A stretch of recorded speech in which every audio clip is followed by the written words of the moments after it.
ধন্যবাদ। আজ এই বিতর্কের অনুষ্ঠানে আমাকে বক্তব্য প্রদানের সুযোগ দেওয়ার জন্য আপনাদের সকলকে ধন্যবাদ। আমার প্রতিপক্ষ দলের বন্ধু আমাদের একটা প্রশ্ন করে গেছে যে স্বাস্থ্যসম্মত শৌচাগার কেন আমাদের বিভিন্ন সংস্থা তৈরি করে দিচ্ছে। তো আমি প্রতিপক্ষ দলকে বলতে চাই যে স্বাস্থ্যসম্মত শৌচাগার বিভিন্ন প্রতিষ্ঠান আমাদের করে দিতে যাচ্ছে, কিন্তু হাত ধোয়াটা যে কতটা গুরুত্বপূর্ণ তাও কিন্তু আমরা বিভিন্ন মাধ্যমের মধ্যে জানতে পারি। যে আমি আমার প্রতিপক্ষ দলকে বেশি দূরের কথা না, 2019 সালের কথা মনে করে দিতে চাই যে 2019 সালে আমাদের কত বড় একটা ব্যাখ্যা দিয়ে গেছে যে হাত ধোয়াটা কতটা গুরুত্বপূর্ণ।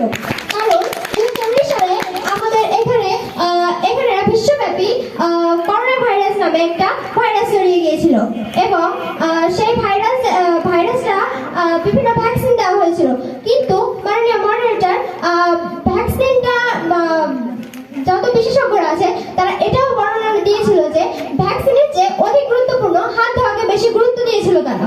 কারণ হাত ধোয়ার মাধ্যমে আমরা বিভিন্ন ধরনের রোগ মুক্ত হতে পারবো।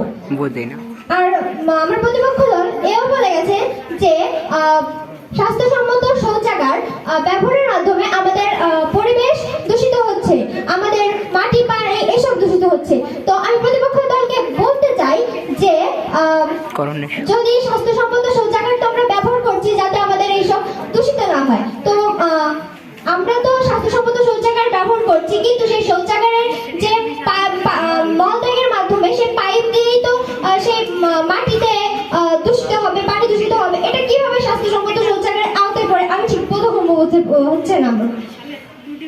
আপনি কলেরার কথা বলছেন, কিন্তু আপনি শৌচাগারের কাজ শেষে যখন আপনি হাত ধোবেন না তখন কলেরা আপনার শরীর থেকে কি এমনি এমনি চলে যাবে?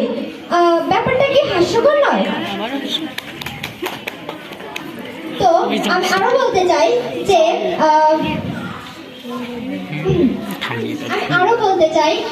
যে হাত ধোয়াটার ব্যাপারটা যদি স্বাস্থ্যসম্মত শৌচাগারের বিষয়টি নিশ্চিত করতে আপনারা বোধহয় পারছেন না।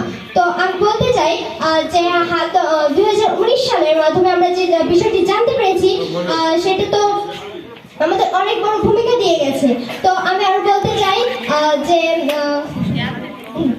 2019 সালের মাধ্যমে আমরা অনেক কিছু জানতে পেরেছি।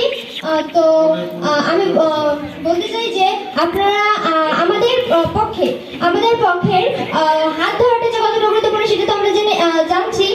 তো স্বাস্থ্যসম্মত শৌচাগার ছাড়াও আমাদের হাত ধোয়াটা অতি গুরুত্বপূর্ণ, এটা আমাদের বেশি গুরুত্ব